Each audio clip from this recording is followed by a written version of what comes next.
Hello दोस्तों, मैं Aryan school business advisor and founder online business workshop. मित्रों, क्वालिटी रिस्क पार्ट 2 में आपका स्वागत है। यहाँ पर हम क्वालिटी को डिफाइन करेंगे सबसे पहले कि आखिरकार क्वालिटी क्या है। ये क्वालिटी को लेकर के आपकी मानसिकता क्या है, क्वालिटी को लेकर के आपकी मानसिकता क्या है। अर्थात यहाँ पर हम दोनों संदर्भों में, कस्टमर और बिजनेसमैन दोनों के संदर्भों में हम क्वालिटी को लेकर के बातचीत करना चाहेंगे। क्वालिटी को लेकर के हम बातचीत करना चाहेंगे। अर्थात एक तो दो पैमाने आते हैं, दो पैमाने आते हैं। एक तो ये पैमाना आता है कि क्वालिटी डाउन है तो रेट डाउन है, ठीक है। क्वालिटी डाउन है तो रेट डाउन है, बात ठीक बनती है, ठीक है। क्वालिटी हाई है तो रेट हाई है, क्वालिटी हाई है तो रेट हाई है, ये बात भी मान्य भर है, ठीक है। लेकिन दिक्कत क्या होती है? दिक्कत तब होती है कि जब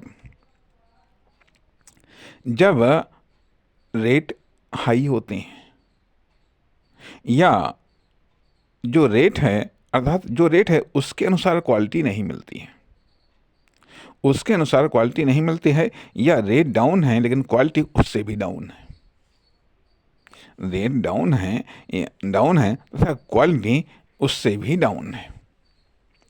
अर्थात एक इस प्रकार से देखा यह जाए, रेट और क्वालिटी का अपने आप में एक घनिष्ठ संबंध है, घनिष्ठ संबंध है। अर्थात एक रेट होता है, एक आम रेट होता है, ठीक है। कॉमन रेट अर्थात कॉमन क्वालिटी, ठीक है। अब कॉमन रेट, ये कॉमन क्वालिटी से बढ़िया क्वालिटी या बढ़िया रेट, या बढ़िया रेट तथा कॉमन क्वालिटी से खराब रेट या खराब क्वालिटी, ठीक है। तथा क्वालिटी की परिभाषा क्या है?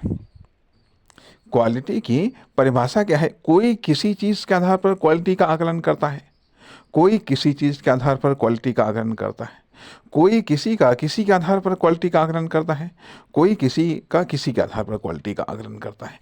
इसलिए क्वालिटी को लेकर के आपका नॉलेज बिल्कुल क्लियर होना चाहिए, स्पष्ट होना चाहिए। अर्थात क्वालिटी को लेकर के आपका पक्ष एकदम स्पष्ट होना चाहिए, अन्यथा कस्टमर तो इकोनॉमिक लॉस प्राप्त करता है। अर्थात जो क्वालिटी रिस्क है, जब क्वालिटी रिस्क होती है तो कस्टमर तो इकोनॉमिक लॉस को प्राप्त करता है, और एक बिजनेसमैन इकोनॉमिक लॉस के साथ ही साथ कॉमर्शियल लॉस, डबल लॉस को झेलता है। एक बिजनेसमैन को जब क्वालिटी लॉस होता है तो वह इकोनॉमिक लॉस भी झेलता है और साथ ही साथ कॉमर्शियल लॉस भी झेलता है। इसलिए क्वालिटी रिस्क से बचने के लिए हमें क्वालिटी सतर्कता की आवश्यकता है। एज ए कस्टमर या एज ए बिजनेसमैन, दोनों ही रूपों में। अर्थात एक रूप में इकोनॉमिक लॉस से हम बचते हैं, दूसरी रूप में हम इकोनॉमिक और कॉमर्शियल दोनों लॉस से बचते हैं। अब यह क्वालिटी रिस्क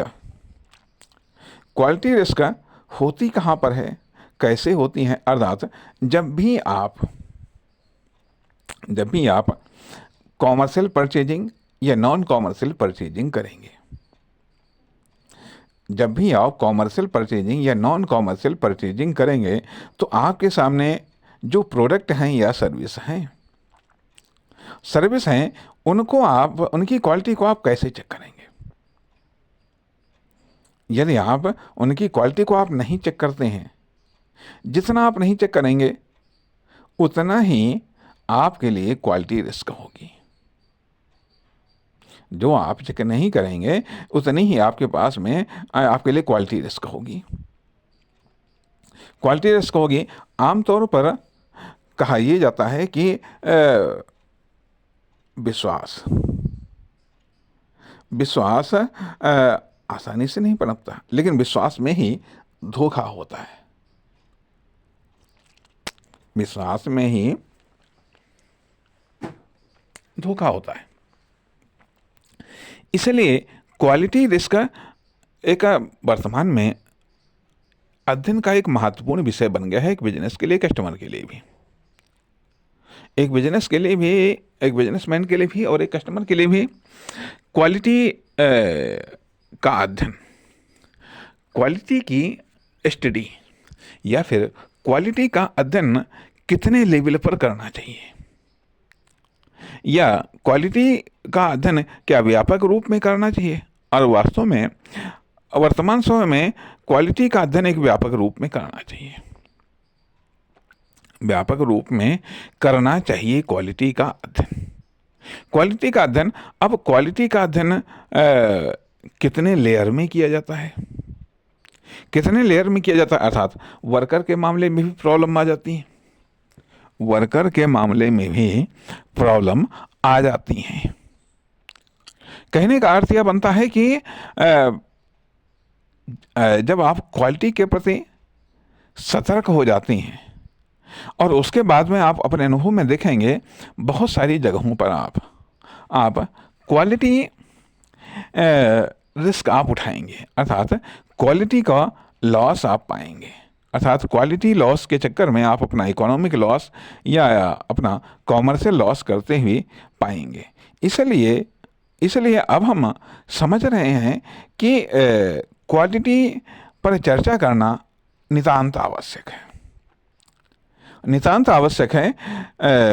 इसलिए हम अभी इसको थोड़े थोड़े भागों में हम चर्चा को जारी रखना चाहेंगे। नमस्कार, धन्यवाद।